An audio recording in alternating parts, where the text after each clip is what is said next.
Hello, swc. Hello, hello.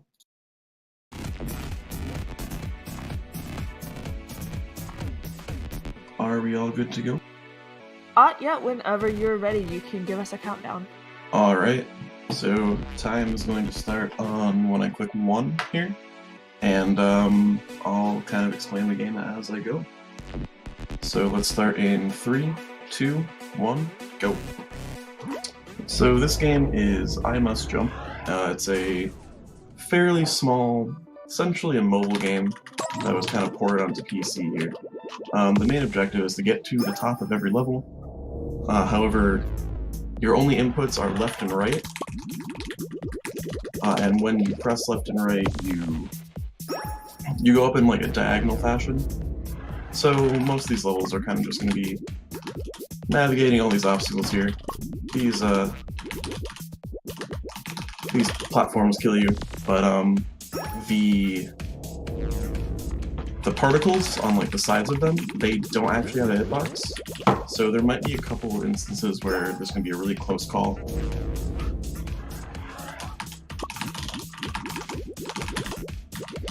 Getting through this game as fast as possible is really difficult, just because the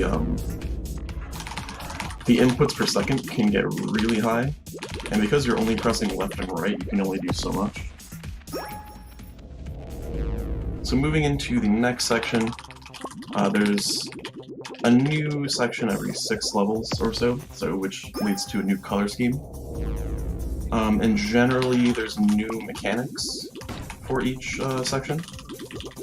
So in this case we have these growing and shrinking blocks here.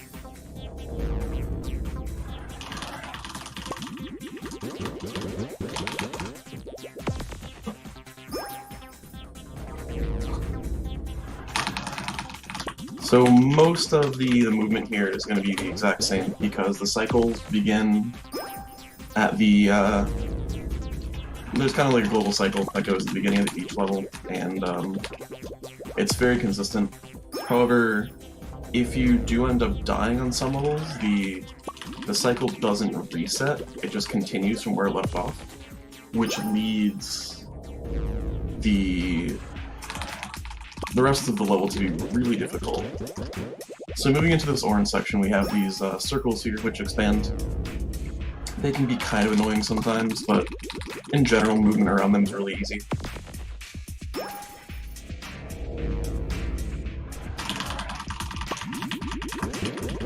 So I'm going to wait a little bit here, just to get to the top.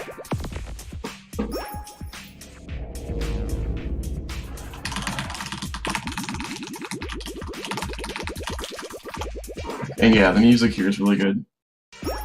It's a really nice game.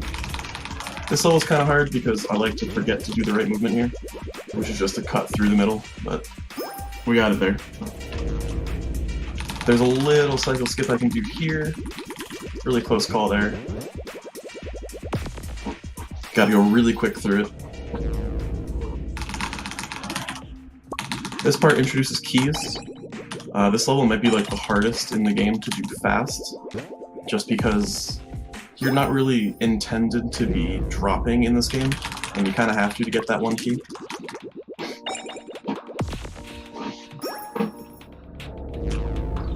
This one we can get the key through the side here. Unfortunately I missed it there. You can get the key through the wall there and just keep moving on.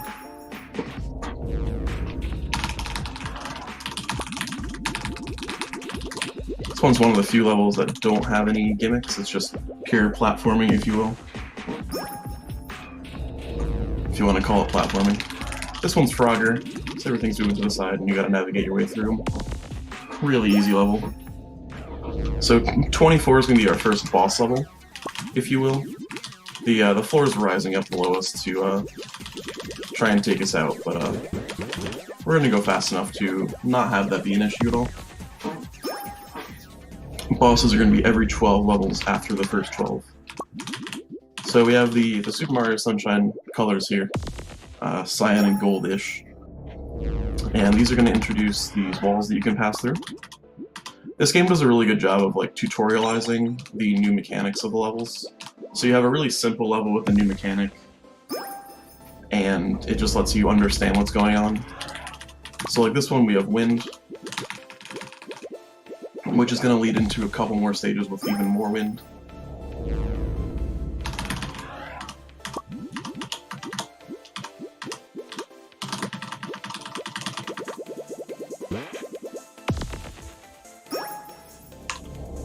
So 29 here, which is some more wind. I need to wait out this cycle, just because I can't go that fast to reach it. So 30's upwards wind, which is really nice because you get to go really fast. I was saying earlier that if you end up dying, you miss like the rest of the stage, and that's really prevalent there. Alright, I went for the fastest strat on that level, didn't work. These thwomp enemies are really annoying because their radius, where they get activated, likes to vary between each thing. So some of them are fairly small, some are just big ranges, so it's good.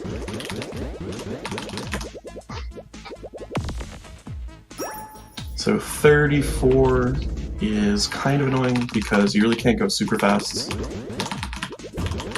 Depending on the cycle you're on, when you reach the top, you might have to wait a bit.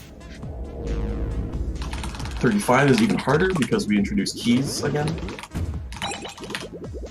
The fastest strat to get through that is to just go through each pair of thwomps, but that's really, really precise. You need to basically stay right in the center. So I'm just gonna take a safe strat there and not do it.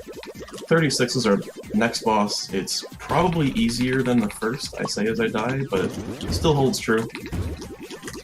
There's really not much here after the first segment.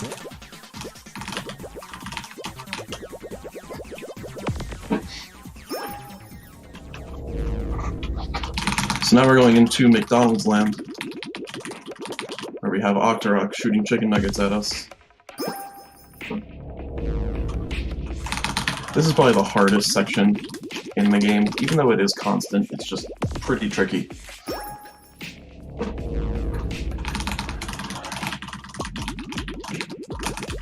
Especially 40 and 41 here. They're both pretty difficult, just because we have a bunch of other objectives to do. So getting the key, getting out alive is kind of hard. I definitely should have gotten hit by that one, but we're not going to complain. 41 just has these moving Octoroks here. And also a key, because why not?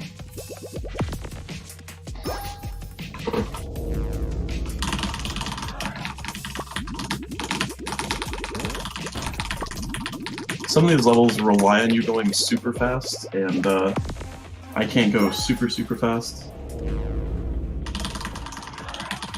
right now, because I kind of just woke up, but it's not too bad. Most of them are, they have enough leeway that you don't have to go extremely fast. This one's one of the ones where you need to go kind of fast to get the first cycle, which I got there.